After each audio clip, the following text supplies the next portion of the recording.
tentang memahami dan menganalisa tentang persepsi konsumen. Perkenalkan, nama saya Selvi Ayunda Putri, NIM 1861214. Nama saya Serli Wahyuning Tias, NIM 1861261. Berikut penjelasannya. Persepsi konsumen. Di sini saya akan menjelaskan tentang dinamika sensorik persepsi. Persepsi adalah sebagai sebuah proses yang dilalui seorang individu untuk memilih, mengorganisasi, dan menginterpretasi stimuli ke dalam sebuah gambaran tentang dunia yang memiliki arti atau makna dan bersifat koheren. Persepsi konsumen ini sangat penting dipelajari karena perilaku konsumen didasarkan oleh persepsi mereka tentang apa itu kenyataan sebuah produk.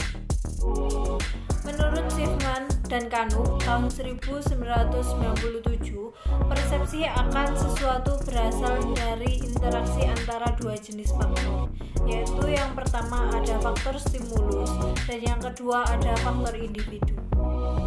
Manusia terus-menerus dihujani oleh stimuli setiap menit, setiap jam, dan setiap harinya.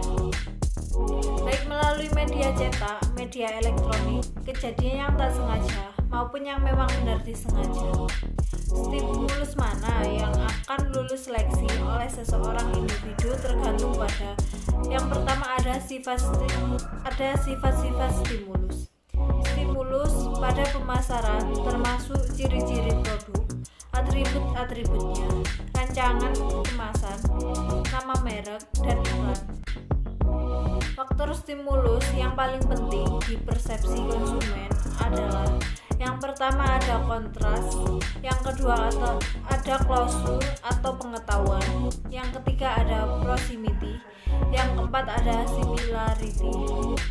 Lalu yang bagian kedua ada expectation atau harapan. Konsumen, orang biasanya mempunyai harapan tentang apapun yang dihadapi, baik produk maupun orang. Yang ketiga ada motif. Motif adalah dorongan untuk memenuhi kebutuhan. Dalam rangka memenuhi kebutuhan ini, orang lebih memperhatikan sesuatu yang menurut dia dapat memenuhi kebutuhan. Selanjutnya ada elemen-elemen persepsi.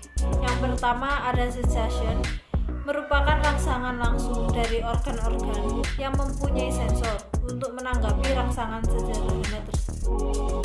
Yang kedua ada absolute, threshold, tingkatan yang paling rendah di mana seseorang dapat mengalami sensasi tersebut.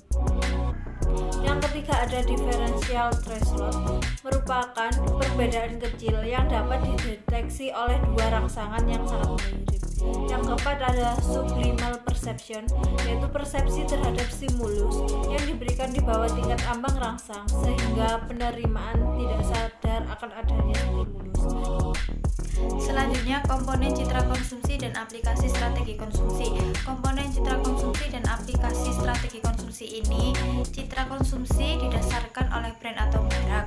Hal tersebut dikarenakan brand merupakan salah satu alat untuk menarik konsumen, pembentukan citra merek sendiri dan dipengaruhi oleh beberapa faktor, antara yaitu kualitas dari produk yang dihasilkan, pelayanan yang disediakan, kebijakan perusahaan, reputasi perusahaan, dan kegiatan pemasaran perusahaan. Proses persepsi berikut adalah proses terbentuknya sebuah persepsi sejak tahap penerimaan sensor sampai memperoleh gambaran setelah diinterpretasi. 1. Stimulus lingkungan berikut.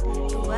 Selektivitas persepsi. 3. Organisasi perseptual. 4. Penafsiran stimulus. Dan 5. Persepsi. Faktor-faktor yang menyebabkan terjadinya kesalahan dalam persepsi.